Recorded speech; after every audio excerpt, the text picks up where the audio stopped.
अभी देखो महाराष्ट्र में चुनाव हुआ, एकनाथ शिंदे जी जब मुख्यमंत्री बने उसके बाद एकनाथ शिंदे जी ने गाय को राज्य माता का दर्जा दिया। बोलो हाँ, गाय को राज्य माता का दर्जा महाराष्ट्र में एकनाथ शिंदे जी ने दिया।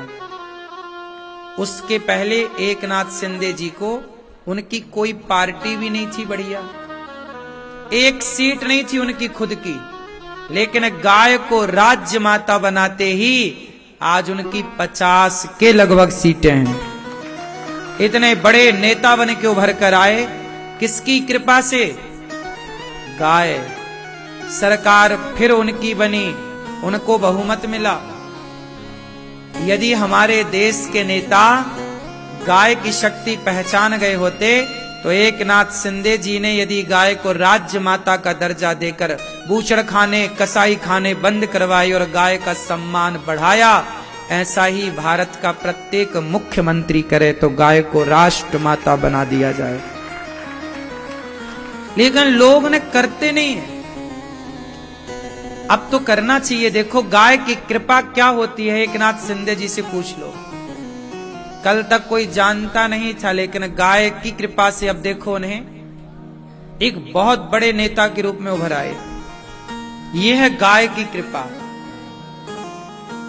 लोग समझते नहीं है गाय को। गाय को लोग, कुछ लोग तो जानवर कहते हैं, ये तो जानवर है। मूर्ख हैं वो लोग जो गाय को जानवर कहते हैं। गाय माता है हम सबकी, गावो विश्वस्य मातरा।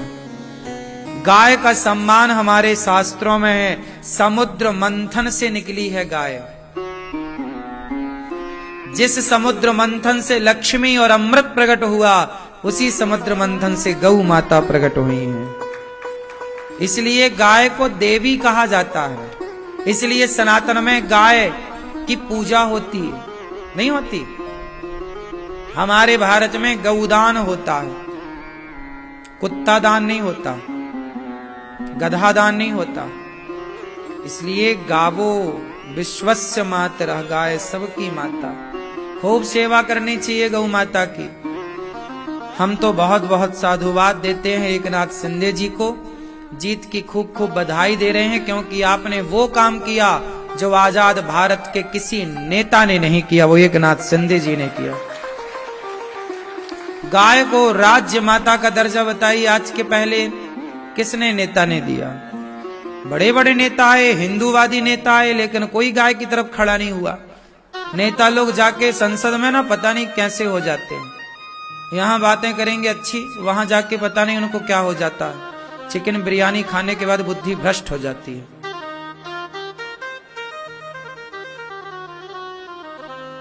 गाय के लिए कोई आवाज ही नहीं उठाते। जिस विषय में नेताओं को बात करनी चाहिए उस विषय में नेता लोग बात नहीं करते। अभी बताओ आप सब लोग, वर्तमान में सबसे ज्यादा हमारे देश को किस चीज की आवश्यकता है? गाय तो ठीक है, गाय के अतिरिक्त मैं पूछ रहा हूं, बताओ आप सब देशवासियों से मेरा सवाल है कि अभी नेताओं को सबसे पहले कौन सा काम करना चाहिए जो इस देश के लिए बहुत जरूरी है? बताओ बताओ क्या करना चाहिए? क्या आवश्यक है अभी इस देश में? बताओ, आप लोग बताओ। आप लोगों को ये सब पता होना चाहिए, आपको पता नहीं। अभी इस देश को सबसे ज्यादा जरूरत है जनसंख्या नियंत्रण की। हिंदुओं की जनसंख्या, एक हिंदू 2 बच्चे पैदा कर रहा है, पर हिंदुओं के अतिरिक्त जो और लोग हैं विधर्मी, वो एक आदमी 10-10 बच्चे पैदा करने में लगा है। वो अपनी जनसंख्या क्यों बढ़ा रहे हैं? क्योंकि कल उनकी जनसंख्या ज्यादा होगी तो उनका ही प्रधानमंत्री होगा, उनका ही राष्ट्रपति होगा। फिर तुम जैसे बांग्लादेश से खदेड़े गए, पाकिस्तान से खदेड़े गए, ऐसे भारत से भी खदेड़े जाओगे। तो अभी जरूरत है कि हमारे देश में एक ऐसा कानून बने जो जनसंख्या पर कंट्रोल करे कि भाई ज्यादा नहीं। यदि आपने 2 से ज्यादा बच्चे, या जो भी सरकार तय करे, 2, 3 इससे ज्यादा बच्चे यदि तुमने पैदा किए तो तुम्हें सरकारी कोई भी सुविधा कभी नहीं मिलेगी, ना तुम्हें ना तुम्हारे इस बच्चे को। बहुत आवश्यक है अभी जनसंख्या नियंत्रण, लेकिन सरकार का ध्यान कहीं और है, वो ध्यान दे नहीं रही है। कोई नेता जनसंख्या नियंत्रण कानून पे अभी कहां, उसकी बात भी नहीं हुई। क्यों जी, बात सही है? जबकि ये कानून मोदी जी को 2015 में ही लेके रख देना चाहिए था, पहली पंचवर्षीय में, जब पहली बार वो प्रधानमंत्री बने। मोदी जी नहीं बनाएंगे जनसंख्या नियंत्रण कानून तो फिर कौन बनाएगा? तो जनसंख्या नियंत्रण जरूरी है, आप लोगों को लगता है कि नहीं? बोलो। आप लोग तो 1-1, 2-2 बच्ची पैदा कर रहे हैं, समय के हिसाब से आप ठीक भी कर रहे हैं, लेकिन ये चीज वो नहीं समझ रहे हैं दूसरे। वो 10-10 बच्चे पैदा करके, और जनसंख्या, अब ये बताओ कि जहां 10 होंगे वहां 1 क्या करेगा या 2 क्या करेगा? तुम्हारे बच्चों को तो गाजर मूली की तरह काट दिया जाएगा। क्या कश्मीर से नहीं काट पीट के भगा दिए गए? बोलो। कहावत तो सुनी होगी ना, जिसकी लाठी उसकी भैंस। जिसकी संख्या ज्यादा होती है उसी की तरफ झुकाव होता है। सही है? बताओ, जंगल का राजा कौन? बताओ, शेर का शिकार कौन हड़प लेता है? जंगल में वो कौन है जो शेर का शिकार भी हड़प लेता है और शेर कुछ नहीं कर पाता? बोलो बोलो। नहीं पता? भोली भाली जनता हमारे भारत की कुछ नहीं पता। रोटी को तोती कहते, पानी को पप्पा कहते हैं।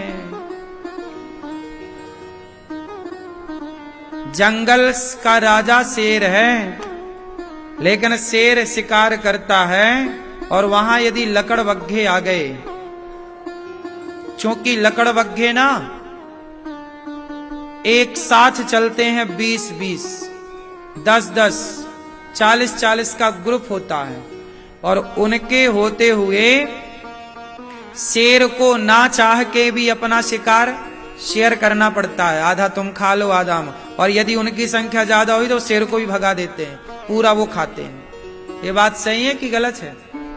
एक तरफ शेर खाता है, पीछे की तरफ से लकड़बग्घे खाते हैं। शेर कुछ नहीं कर पाता, शेर कुछ नहीं कर पाता लकड़बग्घों का, क्योंकि एक लकड़बग्घा होए तो शेर कर भी ले, 2 होए तो कर भी ले, 20 हैं, 50 ऐसे ही। इसलिए जंगल का राजा शेर है, ये कहना समझदारी नहीं है। जंगल का राजा वही है जिसमें संगठन है, संगठित जो है वो जंगल का राजा।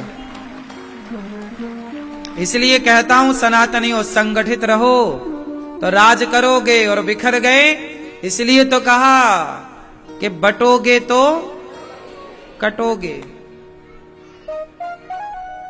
इसलिए संगठित रहो। और आज का हिंदू संगठित नहीं है, जातियों पे बटा है। मैं गुज्जर, मैं ठाकुर, मैं जाटव, मैं यादव, मैं फला, मैं ब्राह्मण, मैं क्षत्रिय, मैं वैश्य, मैं शूद्र, बट गया। याद रखना, शेर का शिकार भी लकड़बग्घे छीन लेते हैं, क्योंकि वो संख्या में ज्यादा है। आपके बच्चा एक ही है, तुम्हें एक बच्चा पैदा करना है, तुम्हारे 2 बच्चे और उनके 10 हैं, तो तुम्हारे एक बच्चे का शिकार वो छीन लेंगे। क्या कर लोगे तुम? क्या कर लिया काश्मीरी पंडितों ने? भागना पड़ा बहन बेटियों को लेके। बहन बेटियां भी उनके हाथ लगी तो लूट भी लिया। बोलो हाँ, सही है कि गलत है? फिर आज भी लगभग इस बात को 30 साल के लगभग हो गए, आज भी काश्मीरी पंडितों को उनका अधिकार, उनका घर, उनकी जमीन नहीं मिली। अभी भी नहीं मिली, कुछ लोगों को मिल गई हो वो अलग विषय है, 370 के बाद। क्यों जी, बात सही है? बाप दादों की जमीनें आज भी उनके कब्जे में हैं। फिर कहां रह रहे हो, कौन से सपने में हो? और नेता तो अपना मस्त खा रहे हैं, बिंदास सो रहे हैं। नेताओं को क्या फर्क पड़ रहा है? नेता तो 5 साल का है, 5 साल बाद वो नेता नहीं रहेगा, 10 साल बाद नहीं रहेगा, और क्या? सत्ता तो आज है, कल नहीं रहेगी, पर ये देश तो सदा रहेगा ना। बोलो, आज जो सत्ता पर हैं, आज के 10 साल 20 साल बाद वो लोग सत्ता पर नहीं होंगे, लेकिन आज का बनाया कानून, आज का बनाया नियम 20 साल बाद असर दिखाएगी, प्रभाव दिखेगा। इसलिए आज जनसंख्या नियंत्रण होना चाहिए, आज ही इन मुद्दों पर बातें होनी चाहिए। और आज हम कहते हैं कि यदि इस दुनिया में इतने सारे मुस्लिम राष्ट्र हो सकते हैं, इतने सारे क्रिश्चियन राष्ट्र हो सकते हैं, तो भारत सनातन राष्ट्र क्यों नहीं हो सकता? सनातन राष्ट्र बनना चाहिए इसे, हाँ या ना? सनातनियों का राष्ट्र, सनातन राष्ट्र, जहां सनातनी रहते हैं। हम सनातनी ही तो हैं। हम बार बार आपसे कहते हैं, हम 4 भाई हैं, 4 भाइयों को मिलजुल के रहना चाहिए। हमारा भाई कौन है? हिंदू, हमारा भाई जैन, हमारा भाई सिख, और हमारा भाई बौद्ध। 4 हो गए, हिंदू, जैन, सिख और बौद्ध। कितने भाई? ये चारों संगठित रहें तो ये देश रहेगा।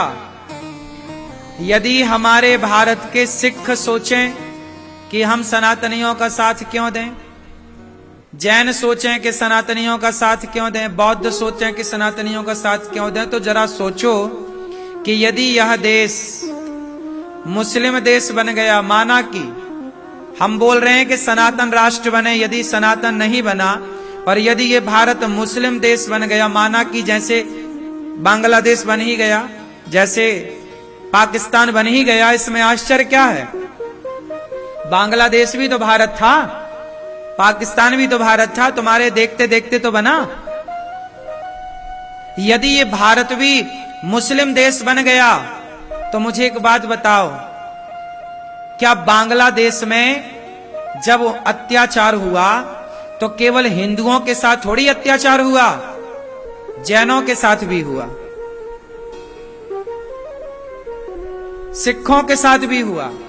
यदि इस देश में मुसलमान अपनी सत्ता में आए, मुसलमान यदि ये देश बना, मुस्लिम राष्ट्र यदि ये बना भारत, तो फिर क्या वो हिंदुओं को रहने देंगे?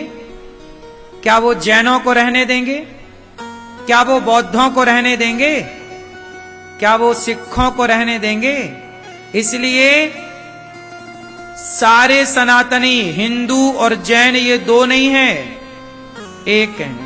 हिंदू और सिख ये 2 नहीं है, एक है। हिंदू और बौद्ध ये 2 नहीं है, एक है। विचारधाराओं के कारण है दिखने में अलग अलग, वरना ये सारा सनातन है, यही सनातन है ये सब। इसलिए भलाई है कि हम सब मिलजुल के रहें। यदि हम मिलजुल के नहीं रहे तो हम सबका नुकसान होगा। बात सही है? बोलो। फिर मुसलमान किसे रहने देंगे बताओ? किसे रहने देंगे? कहां रहने दिया बताओ? कौन सा देश है जहां तुम्हें रहने दिया। पाकिस्तान में कितने हिंदू और कितने जैन और कितने सिख और कितने बौद्ध बचे बताओ?